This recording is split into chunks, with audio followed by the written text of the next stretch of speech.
Okay. All right. My name is Brent Lloyd. I am DSD's development officer, and really excited to participate in this morning's engagement session.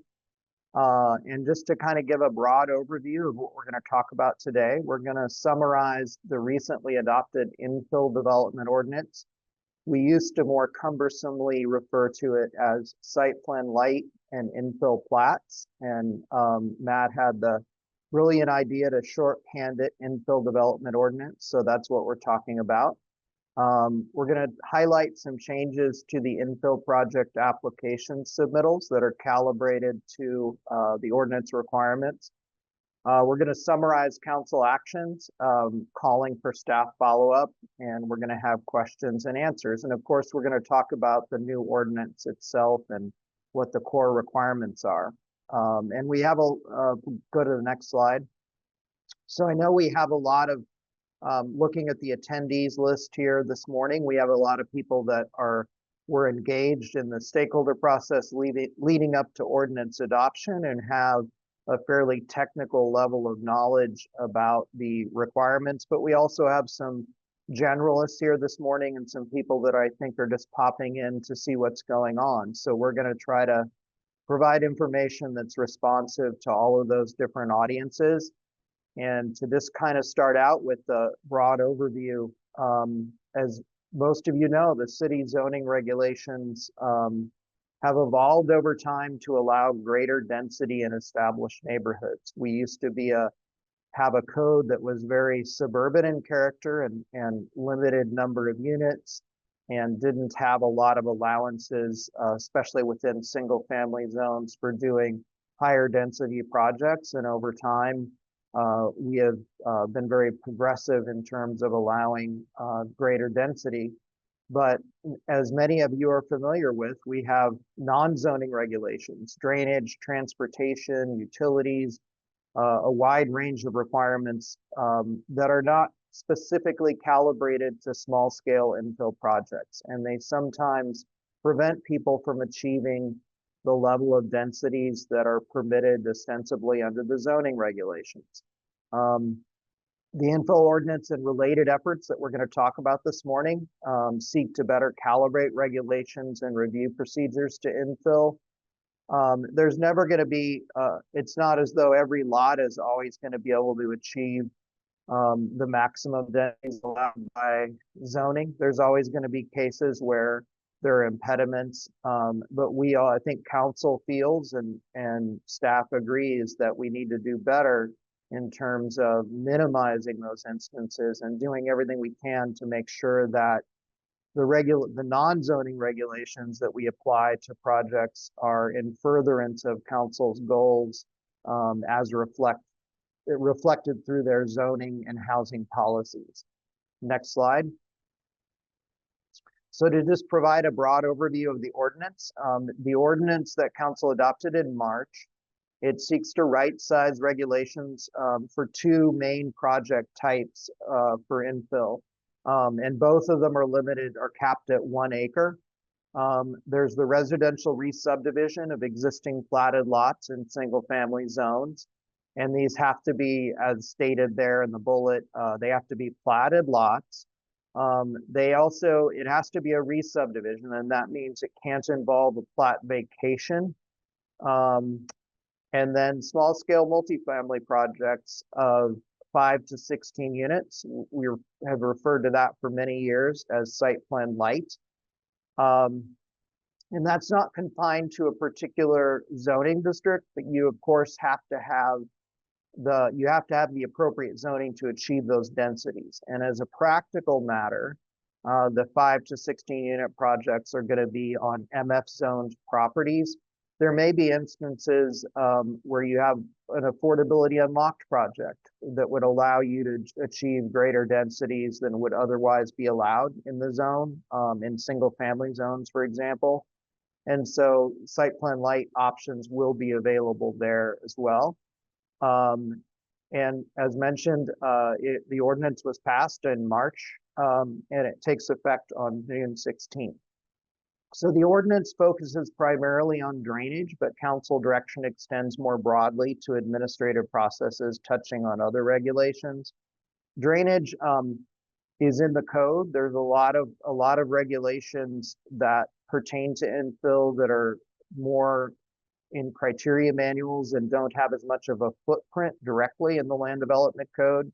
And drainage is also can be a major challenge for infill. We're all familiar, many of us are familiar with the specter of micro ponds and the challenges they present and the challenges that customized on-site detention scenarios can pose to smaller scale infill projects. And so for those reasons, the ordinance itself that amends the city code is really focused on primarily drainage regulations. But we know there's a lot more to it than that. And there's more in terms of our administrative implementation that is going to go beyond just drainage. Next slide, please. So I think this is where Matt is going to take over. This is a classic subdivision, though. This is not infill. This is what our code is calibrated to. It's a big subdivision where you're creating a broad scheme of residential development that includes all of the things: the open space, the parks, the drainage, the water quality, the right-of-way, the sidewalks.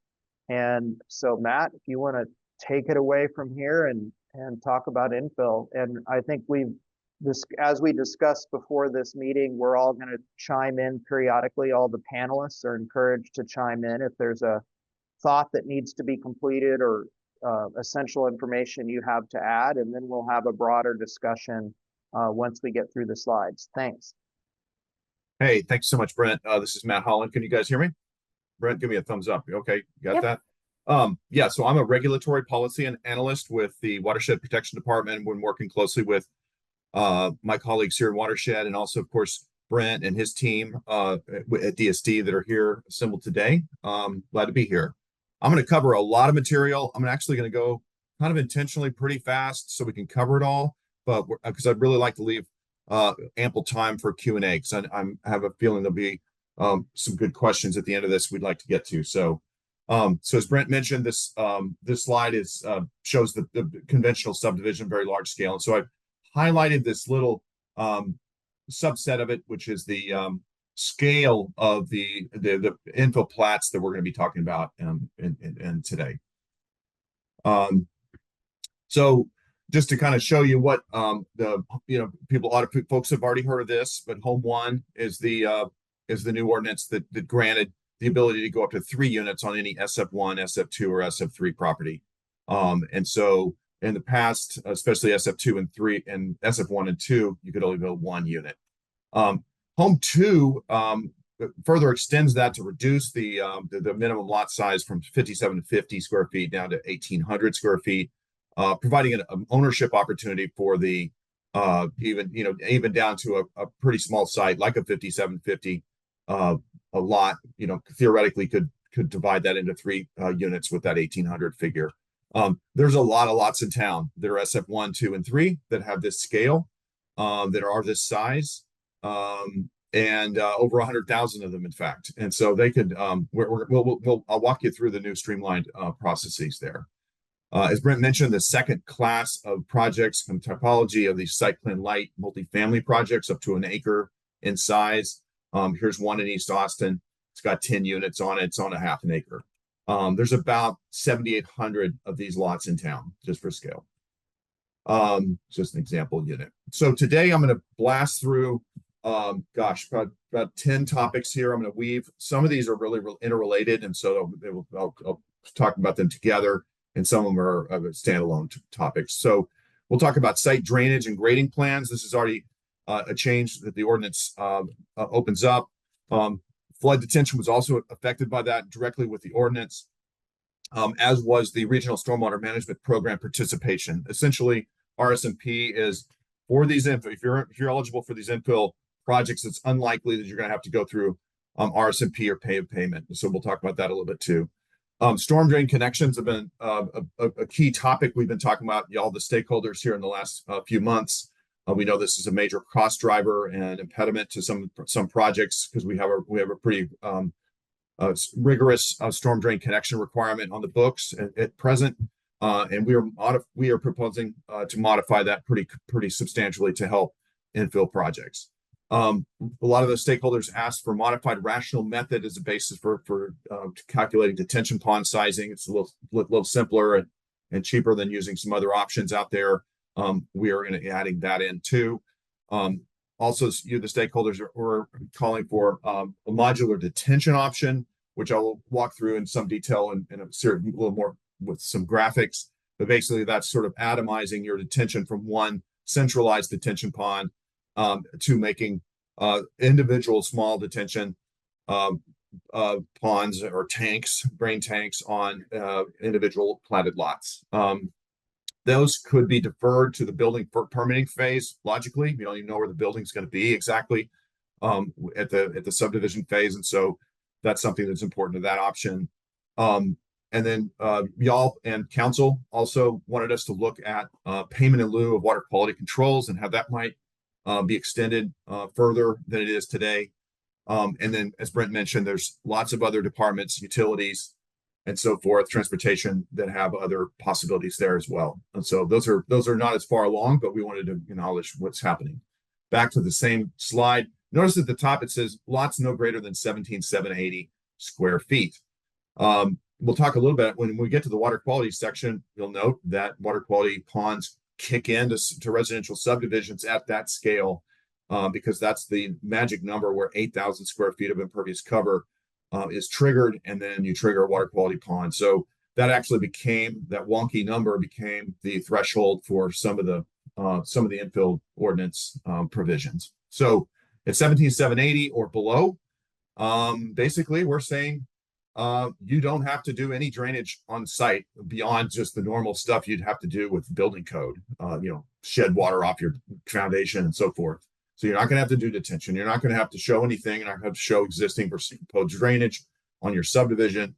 It's going to be super straightforward. And so again, 100,000 lots fall into that category. Then on the there's a larger scale. It's about 3% of those eligible projects that we were looking at on our GIS are large enough to trigger what we believe that staff believe that if you start getting beyond that scale, the 17,780 or approximately, there was a lot of negotiation during the ordinance itself. This was actually raised from a lower amount to 17,780 to allow additional projects to not have to do drainage and detention. But this is our threshold, and so about 3% of projects fall into this category. So this is super, obviously a very crude drawing that I've roughed in here, just showing how you might take what used to be one project or one house on an SF1 lot in this case, and go to 6 units or whatever you could feasibly manage on your project to subdivide each lot needing to be at least 1,800 square feet. So I'm going to talk through 3 different scenarios. Many of you have already seen these slides, but I've added some extra components to this that have to do with implementation. So the first slide is the best case scenario from the development standpoint, or anybody's standpoint, really.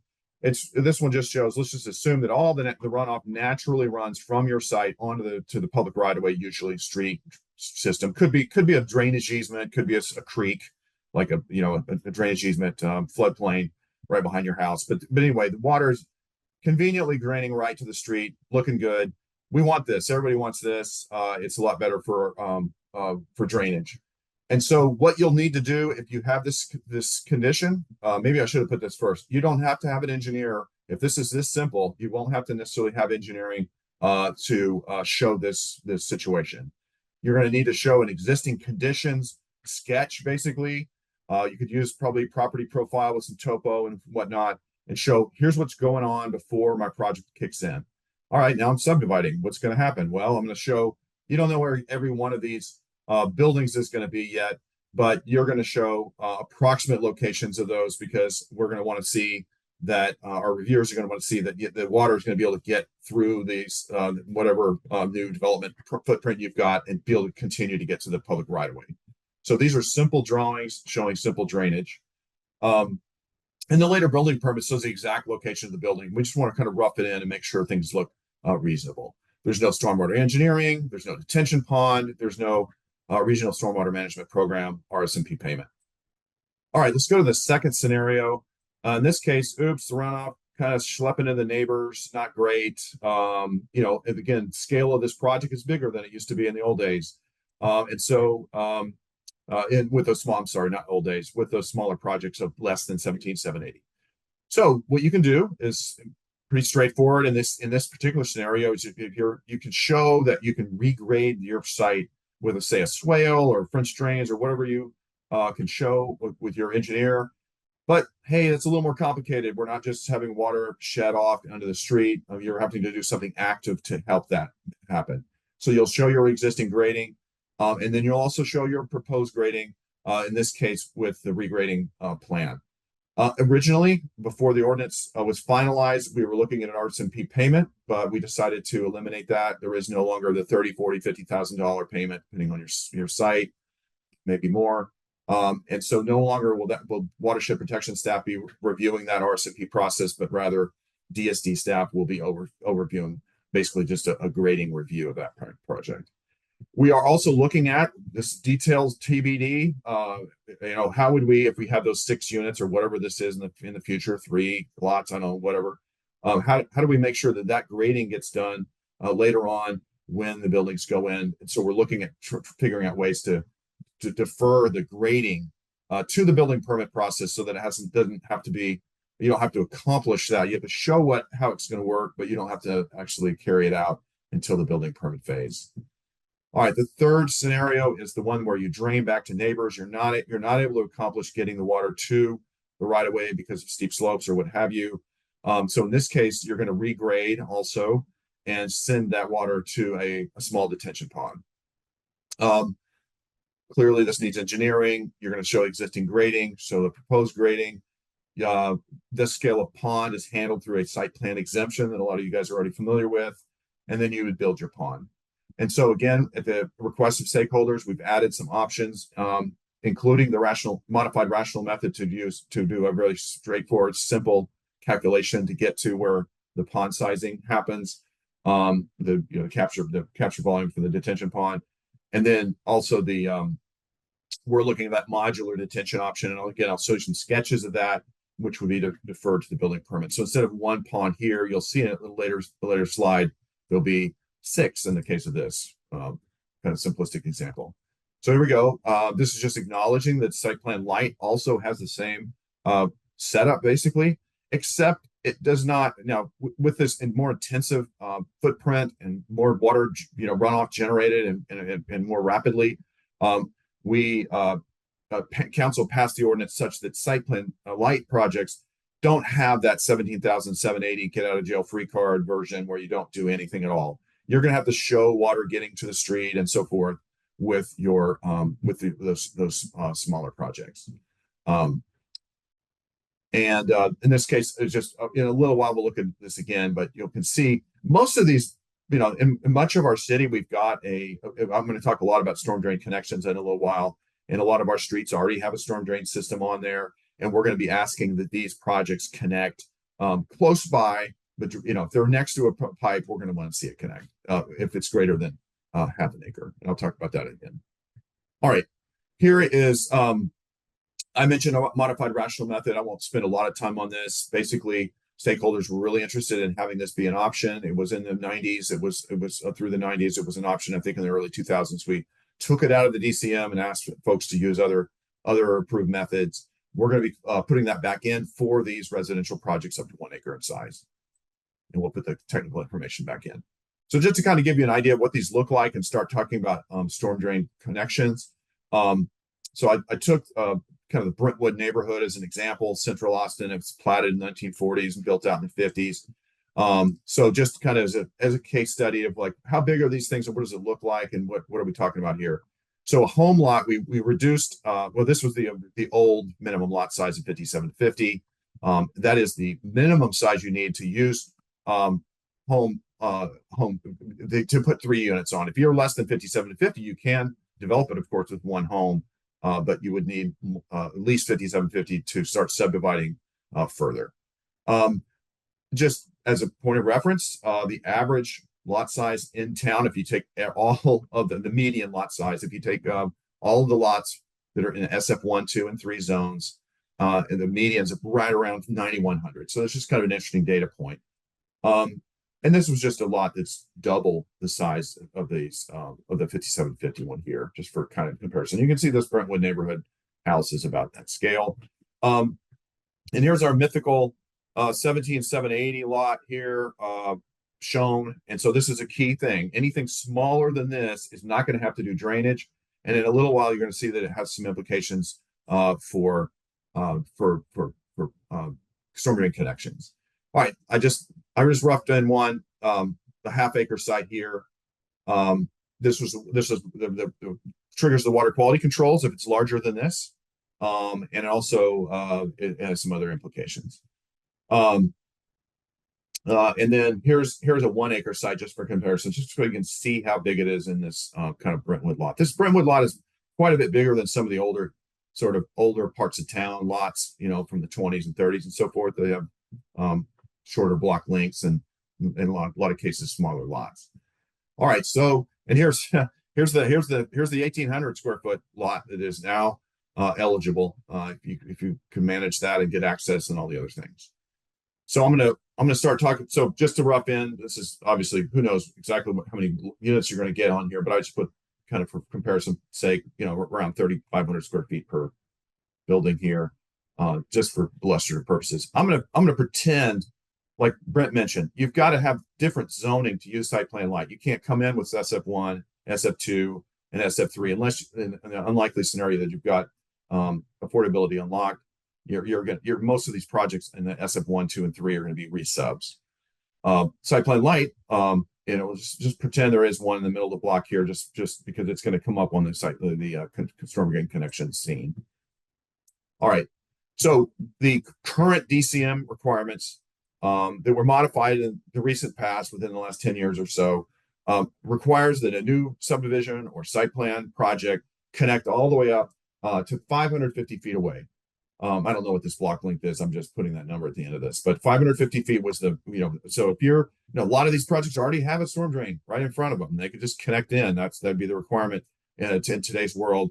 However, in some cases, you don't have any storm drain system of any type, and so you need to build one. And so we were hearing a lot from stakeholders, wow, that's a long way away. That's pretty expensive. In our CIP program conversation sometime back, may not be up to date, we would talk about, you know, $1,000 a foot or something like that. You guys can give me a better number if you like to. But anyway, we want to be talking about a $500,000 or more project if you had to go that far away. Usually, you don't have to go nearly that far, but the point is, it's expensive to connect and to have to build new storm drains in the right of way. It's quite you know, it's an extensive process and all that requires for mobilization and construction. So here's the new proposed storm drain connection requirement for DCM 123C, that section of the drainage criteria manual, is that if you're these smaller projects, no connection required at all. Here's the 17,780, no connection required. In fact, for a resub of up to 1 acre, we're not requiring you to connect. We have some other proposals in here that ask you to break the drainage up from this 1 acre site or anything actually above half an acre. We want to see this come out in at least 2 spots, discharge points, so we don't have the entirety of this 1 acre project discharging into one spot. That could cause some safety issues with treats and hydroplaning and whatnot. So we're going with a simplistic or simplified version of that for these residential projects. Site plan light's a little different. It's got the higher impervious cover. It's got more concentrated runoff. And so we're asking those projects that are, if you're 0 to half an acre, no connection required. So you would also have no connection. But if you have a little bit greater than half an acre, that's why I put this plus 1 square foot, we're going to ask you to connect up to 50 feet away, whichever direction that is. And we are going to clarify how that works. I'm personally advocating for just 50 feet and then on either side of the road. We were talking about as the crow flies versus something else. We'll figure that out. But the idea is, look, you already have a pipe right in front of your building. Please connect if you're at least a half an acre in size. That one I showed you a little bit ago, that was the 10-acre site. Was it half an acre? They would not have to connect because they were at 0.49 literally. But if they were at 0.51, they would need to connect. And in fact, they did have a project, they had a pipe right in front of them that they could have connected to. All right, that's the connection one.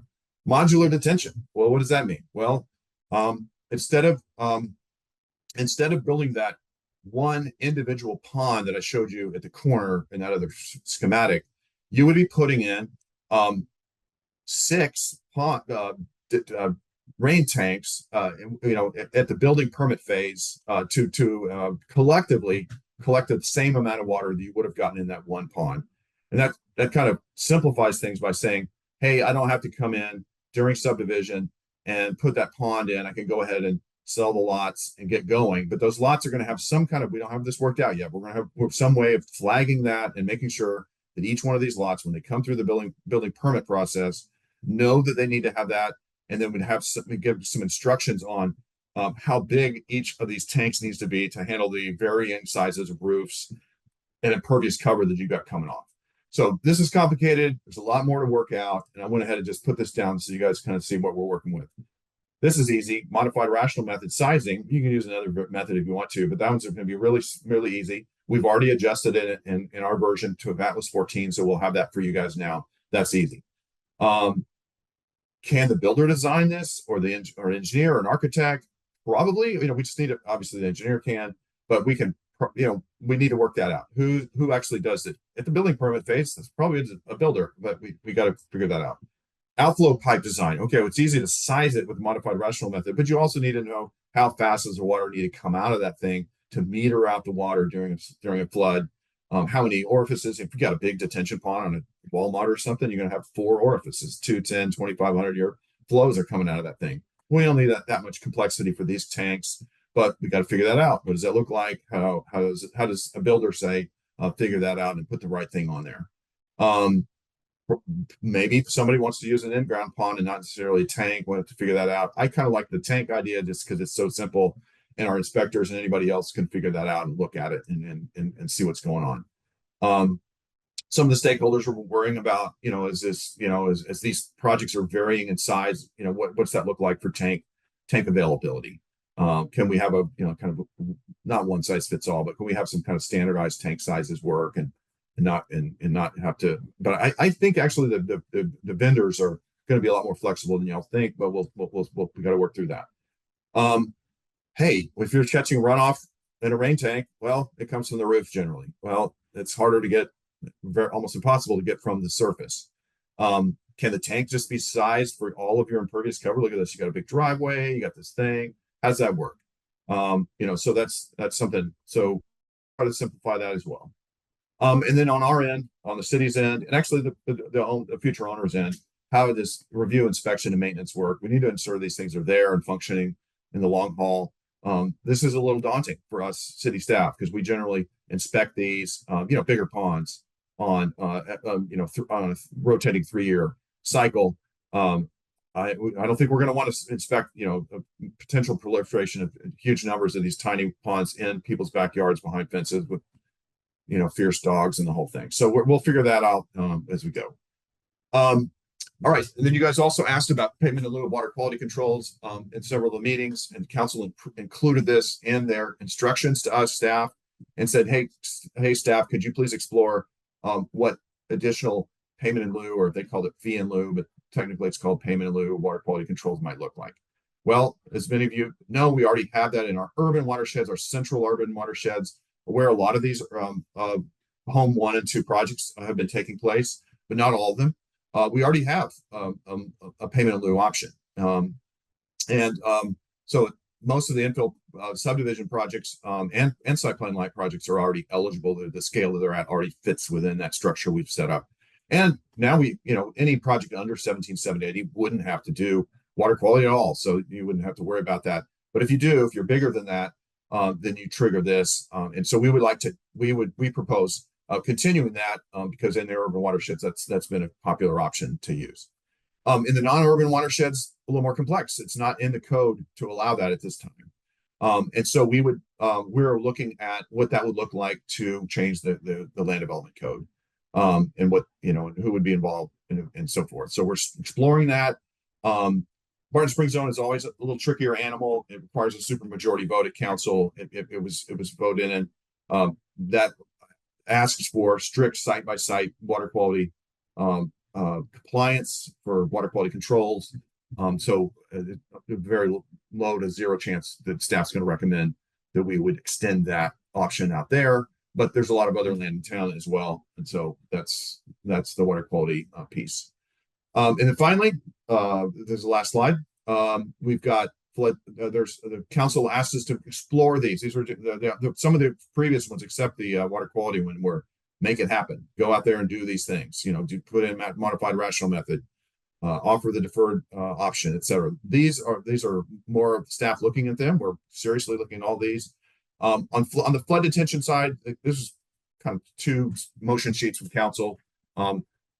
Honestly, the ordinance itself, the infill ordinance or infill development ordinance, allows for most properties in this class to not have to do detention at all. So you don't need payment in lieu. And we're also working on those modular detention and deferral building permitting phase options. So we're hoping that this is helpful for folks. And then when you get to this stage, and Brent mentioned that it's challenging to build tiny ponds and maintain them already. But that is a sticky topic, and we would love it to have a world where none of those were needed. But it's also tricky. I know council and planning commission and stakeholders were all saying, hey, why don't we just pay some money and just collect money, don't have to build a pond, and move forward. The problem with that is we have private projects building.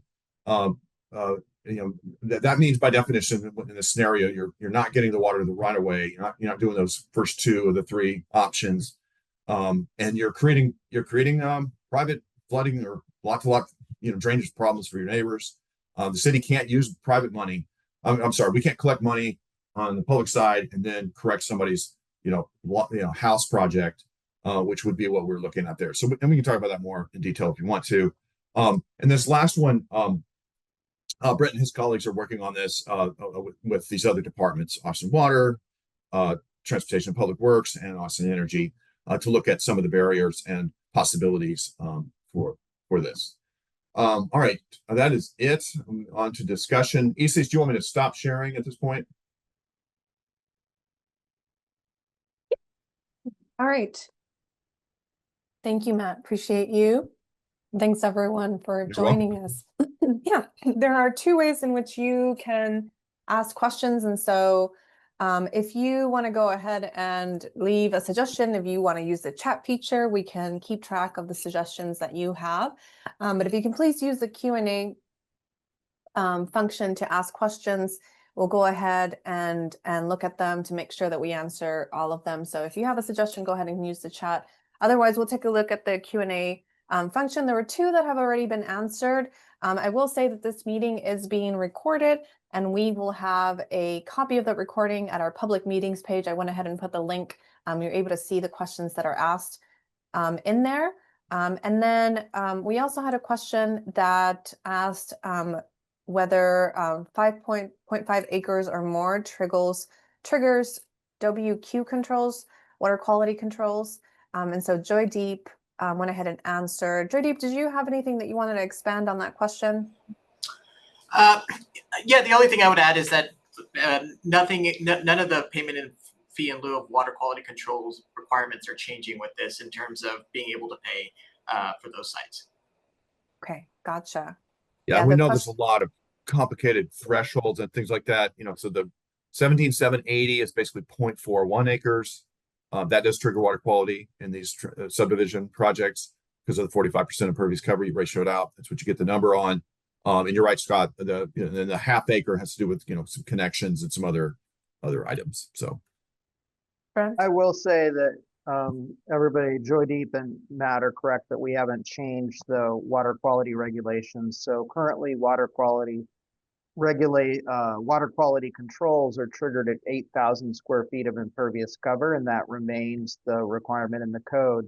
But I will say that this ordinance changes the impervious cover assumptions that are used at subdivision.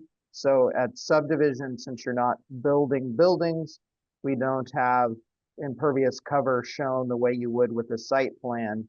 So we use assumptions, and those are set forth in chapter 25.4, I believe, and we've changed those assumptions in a way that is more favorable to infill.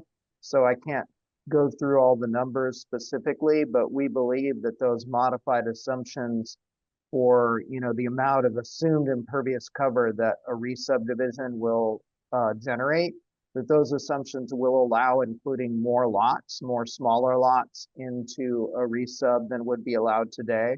So without triggering that 8,000 square foot magic number, that requires water quality controls. So it's not a huge change, but it is a meaningful change that I think will facilitate including more lots than you would be able to do prior to this ordinance without triggering the water quality control requirement. Great. Thanks, Brent. Thanks, Matt and Joydeep, for those answers. We do have a few questions that are coming in, and so we'll try to get to them as most as possible. Some of our subject matter experts are going ahead and answering them via the type feature, but for those that don't, I'll go ahead and read out loud. And I will disclaimer, I will go ahead and read the acronym, so I'll lean on our subject matter experts to spell out those acronyms as they come in. So we have a comment saying, thank you for the info, great progress made. And they're adding that the FIL water quality option to suburban zones that are now urban in the nature would be a great help. So thank you for that information, Cody. Anything that y'all wanted to add to that? Comment? Yeah, we're definitely working on that. And the suburban is the most logical place to look at that. And we're looking at, so that would be that'd be a code amendment, and we'd need to add that in. I will note that recently the Project Connect was granted permission to do a payment in lieu system outside of accepting Barton Springs Zone. They can use one for their project. So that'd be something similar to that. So I think for these small projects, that's something we are very much looking at. All right. We agree. The next question we have is, would easement for utilities be completed at subdivision? Joydeep, is that you or Chris? Or maybe Chris.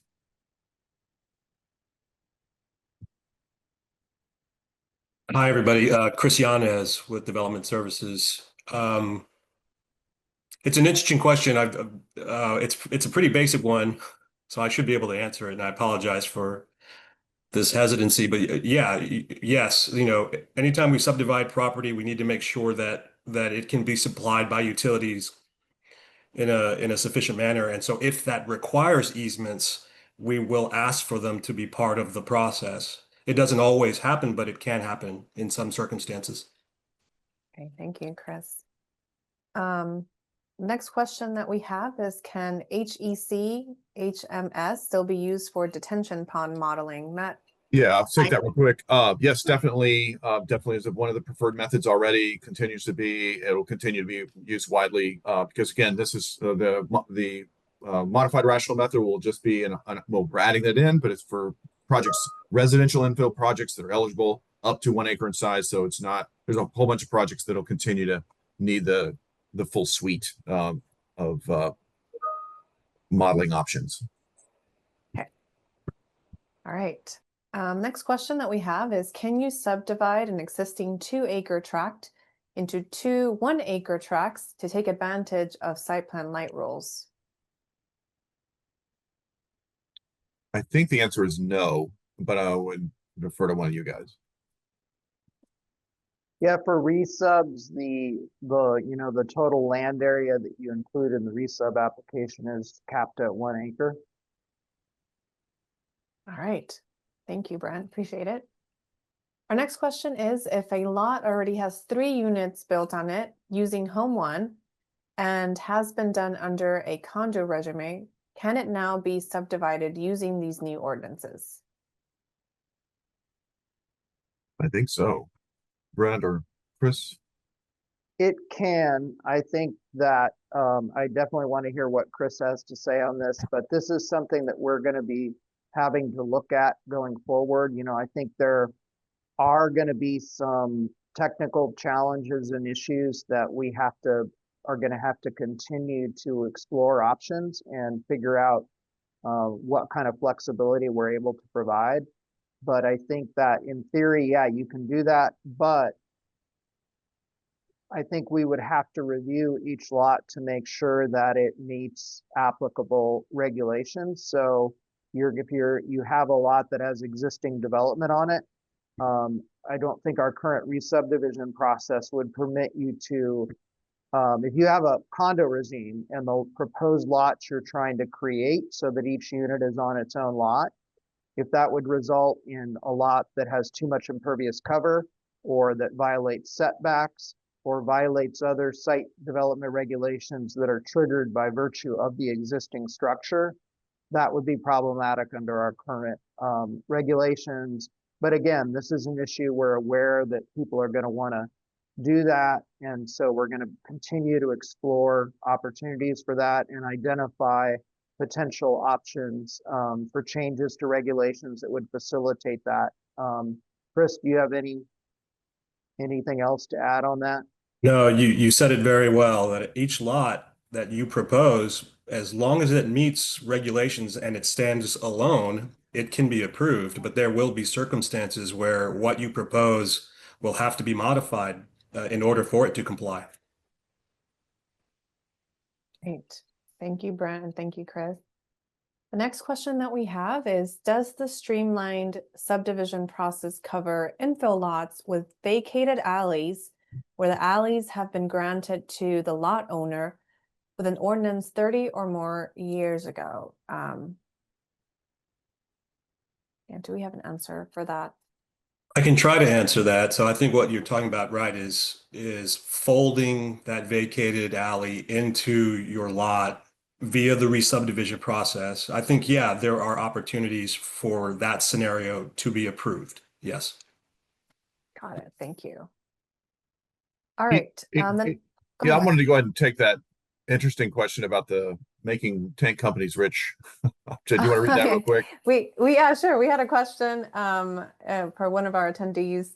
They had a comment that in terms of rainwater harvesting, they commented that it would make tank companies rich. Matt, do you want to go ahead? Sure. Yeah. I mean, so this is a challenging option to atomize this down to the lot scale for detention. It's not something we've done to date. It's something we're willing to experiment with. I know that the council asked us to look at it too. And so we already have challenges when you have very small subdivisions now with ponds of various types. And so making it go even further down to just an individual home is even more challenging. So you don't have a lot of room. You don't have a lot of, when we have an earthen pond, which is what a lot of people do, which would be the alternative to say a tank in ground. There's issues where you got to get an easement, go through law and legal and all that process and figure all this stuff out. That I didn't put that as a bullet. I should have. We need to work that out. Do you need to get an easement for your rain tank? I hope not, but I'm not sure yet. We're working through this. I want something that's easy to see, easy to know what it is, easy to figure out if it's there or not functioning and so forth. And so I think that to me that the rain tank option seemed really it still has a lot of drawbacks, but it has some strengths too. So anyway, I just wanted to put that out there that these are super challenging solutions to look at, but we're trying to figure out how that works. So I think we would also offer potentially earthen in-ground tanks too, but ponds. But the prospect of somebody building a shed on top of it or filling it in or all the other things that can happen are definitely out there. So I'll stop talking. No, yeah, you're good. Thanks, Matt. Appreciate you. All right. We still have a few questions left, but we still have some more minutes left in this meeting. So I'll go ahead and run through them, and appreciate y'all. For folks who are noting some comments, those will be noted as well. The next question that I have here from one of our attendees is, would all tree removals be done through individual tree removal permits since there is usually no site plan? Tree Deeper, Chris, do y'all know? McKenna? I'm not sure about that, but I can certainly Okay. talk to our arborist team and get back to you on that Awesome. question. Thank you. Yeah. All right. So the next question that we have is, how long will the re-subdivision process take? Because I think this one's you, right? Yeah, I think so. And we got asked this question the last time, and honestly, we don't know. What we can certainly say today is that most, 1, 2, 3, and 4 lot single family subdivisions get completed within a 6-month process. With with this new process, with these relaxed regulations, I think that they should get approved much sooner than that 6 months. But in terms of how long, it really just depends on the circumstances. But hopefully, our expectation is that it will not take 6 months. Gotcha. Thank you, Chris. We're going to Brent? be continuing, we've begun the process really throughout the development of the ordinance, as well as since it was adopted, of working with our partner departments to find ways that we can make the process easier and better calibrated for infill. And efforts on that front are going to continue throughout as we start to implement the ordinance following June 16th. So it's something we're aware that drainage is not the only challenge that infill subdivisions are presented with. So we're committed to doing everything we can going forward to find ways to improve the process. But I think based on our sort of preliminary review during the ordinance development process, we believe that, as Chris said, the changes made in the ordinance are going to substantially reduce the time required for infill resubs. Gotcha. Thank you, Brent. Thank you, Chris, for that. Yeah, and then the other thing I'll note, Brent, is that this session kind of gives folks an opportunity to comment and to give feedback, but after implementation, our subject matter experts would like to do more like an educational series with more information later in time. So stay in tune for whenever we do that. The next question that we have is for modular detention in terms of rainwater harvesting. The runoff is not getting caught, so how is it incorporated? Matt, would that be you? I can try to help. Yeah. Sure. So if I'm understanding correction, let me just reread that question one more time. So let me go back to Sorry. it. Sorry, I was typing you're another good. answer on something else. No, you're good. Let's see. I think I put it as answered already live. Sorry. No, you're good. Okay, so for modular detention, in terms of rainwater harvesting, the runoff is not getting caught. So how is that incorporated?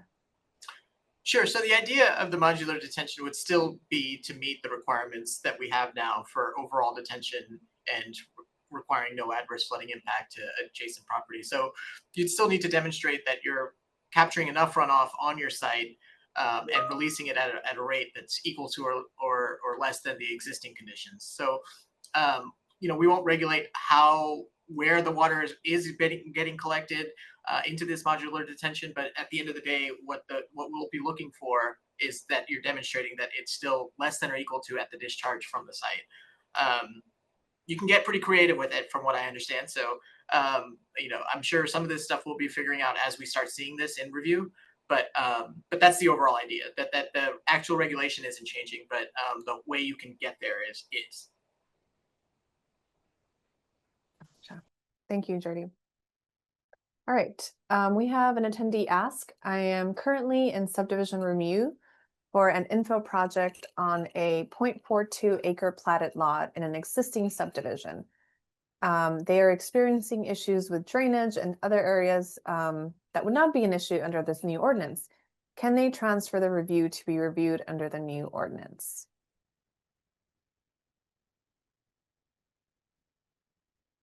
I mean, Brand, I would ask you to probably help me out with this, but I would say only after the ordinance becomes effective, which isn't for another few weeks, so long as your application still has time left on it for the review to be completed under the new ordinance, sure, absolutely. But if your application, for instance, was about to expire, that might be a difficult hurdle. Agreed. So you definitely can, an applicant can always opt to be reviewed under current regulations, even if their project began under earlier regulations. But as a practical matter, for subdivisions, given the shot clock deadlines, and expirations, it could be challenging to effectuate that transition, but we would certainly, I think, work with applicants to find ways to allow them to opt into this ordinance in a procedurally efficient way, to help effectuate council's goals and allow projects to take advantage of these changes. Gotcha. Thank you, Brent, and thank you, Chris, for that information. The next question that we have is again, for modular drainage. Our attendee is asking if they include below ground silva cells or something similar.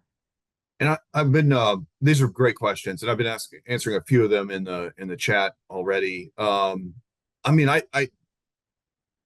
think if something is okay by another method, for in the DCM already, we're fine with it. However, I mean, I'm not anticipating a lot of people are going to want to go underground with these things. That's just it's going to be way more expensive. You're gonna have to use a pump to get the water out, probably. I mean, you might have some topo that helps you somehow in a steep scenario, but that's not ideal. I mean, I think silva cells, I think usually have a different application than detention, but I don't know. I'm not an expert on the use of that particular technology, but I'm expecting most people to want to go with something they can see and that is above ground, that is not as expensive to install. But Jody, do you have thoughts on that one? Yeah, no, I mean, I agree with Matt. I mean, again, the purpose of all this is to try to make it easier to get to our drainage requirements and detention requirements. So nothing's prescribed as you have to do this. This is all, so again, if you can demonstrate compliance with our requirements for detention, whether it's through underground or above ground or detention, modular detention, there's no limitation on that end. Gotcha. Thank you, Matt and Joydeep. All right, we have a few more minutes, so we have time for potentially 2 more questions. So we'll go ahead and get through. Is it possible to apply for a subdivision while a property is under construction? In other words, if we are building 2 homes currently and they meet subdivision codes independently of each other, can we apply while they are being built? I think that's possible. Yeah, absolutely. I mean, assuming that those homes are permitted by the city, and the proposed subdivision doesn't conflict with what is being built on the ground, absolutely. Yeah, it might get flagged because you have homes under construction, but we can work around that. Gotcha. Yeah, I think that everything we said earlier about subdividing existing development, so subdividing a lot that has existing structures on it, those comments would apply here as well. So whatever was approved, we'd have to look at the PR, the plan review that was approved, and make sure that the proposed lots are not going to create excess impervious cover on any one of the new lots based on what was approved through the PR process. And that there are going to be cases where that presents a challenge. But in theory, if the stars align right and you have sufficient land area, that would definitely be an option. Gotcha. Thank you, Chris, and thank you, Brent. The next question, and this will be the last one that we have for today. Are individual tap plans required for each lot, or can lots sharing water service line and wastewater line share a tap plan? For example, multiple lots on one tap plan. Do we have folks here who can answer that question, or do we need to get other experts? Judy? Yeah, I think we're going to need to check in with Austin Water on that question. Gotcha. Matt, I see you typing an answer on one of our questions. So we still have, because that one will defer to another expert. Do you have? Yeah, this is good. And I'm about to hit send on the answer here. But this is the smaller rain gardens. Let's see. Yeah, so the question is, would smaller rain gardens be allowed, or a combination of tanks and retention? Yeah, and I'll make sure that this is right with Joy Deep, but here I'll just read out my answer and then I'll send it.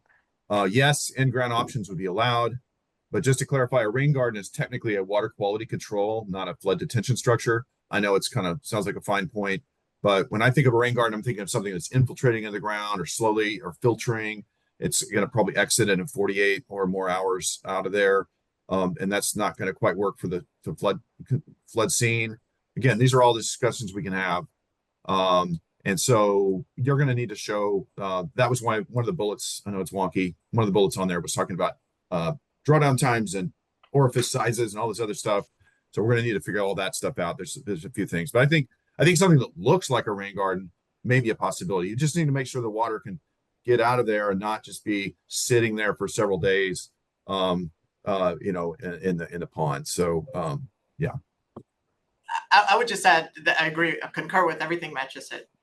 But there is designs where you can stack detention on top of the water quality on rain garden. So Yeah. some sort of combo version there, like we allow now, would still be allowed under this, of course. Okay, gotcha. That's it for our time. I want to thank everybody who joined us and tuned in, and everybody who asked questions.